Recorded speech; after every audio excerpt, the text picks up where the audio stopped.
What if I told you all that your identity has been taken and you don't exist anymore? Good afternoon, all. I'm Tenzin Wangmo from Tibet, and today I will share my day after tomorrow with you. Language is the blood of the soul into which thoughts run and out of which they grow. Now, returning back to my first sentence, what if I told you all that your identity has been taken and you don't exist anymore? This is how all the Tibetans in the world feel right now at this very moment. My grandparents, among thousands of Tibetans, fled to India from Tibet following His Holiness the 14th Dalai Lama into exile in 1959. Here, they had to face a peculiar challenge. What was the challenge, you might ask? The challenge was to learn completely new languages, which are English and Hindi.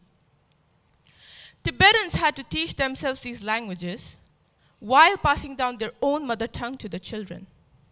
Our language was slowly disappearing.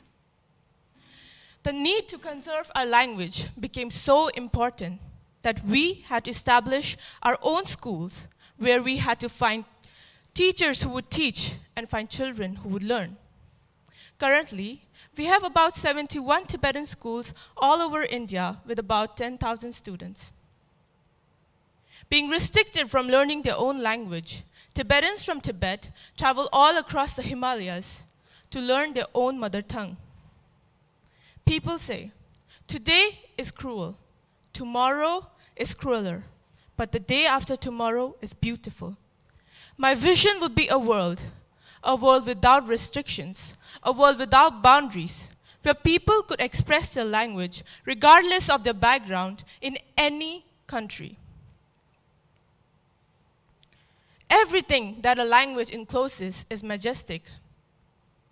And promotion and preservation of any language should be a priority for all individuals and societies.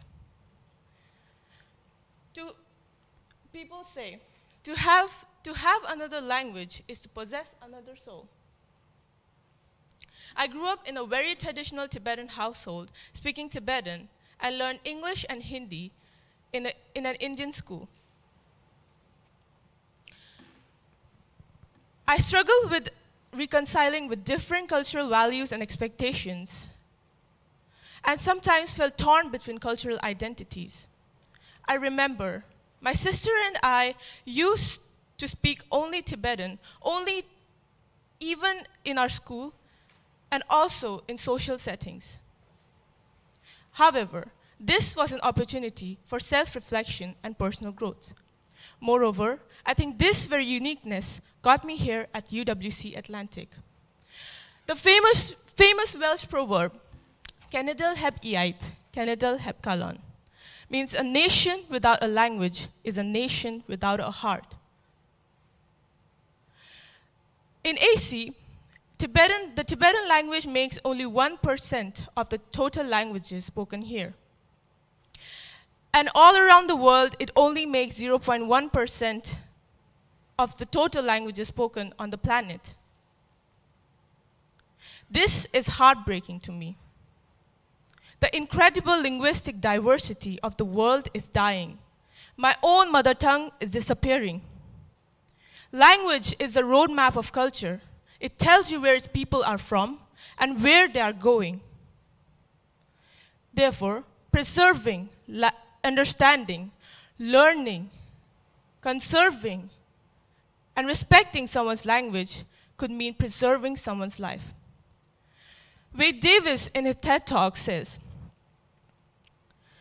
when you were born, there were 6,000 languages spoken on the planet, out of which fully half are no longer whispered in the ears of children. Because every 2 weeks, an elder dies and carries with them the last syllables of an ancient tongue. He says, you will tell me that wouldn't it be better, wouldn't the world be a better place if we all spoke the same language? And simply shrugs and says, great, let's make the language Cantonese or Koki. This is when you will discover how it would be like to not be able to express yourself through your own language.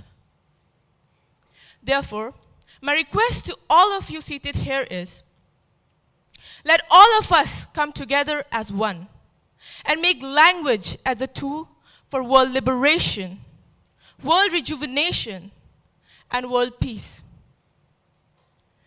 Because the limits of a language is the limits of the world.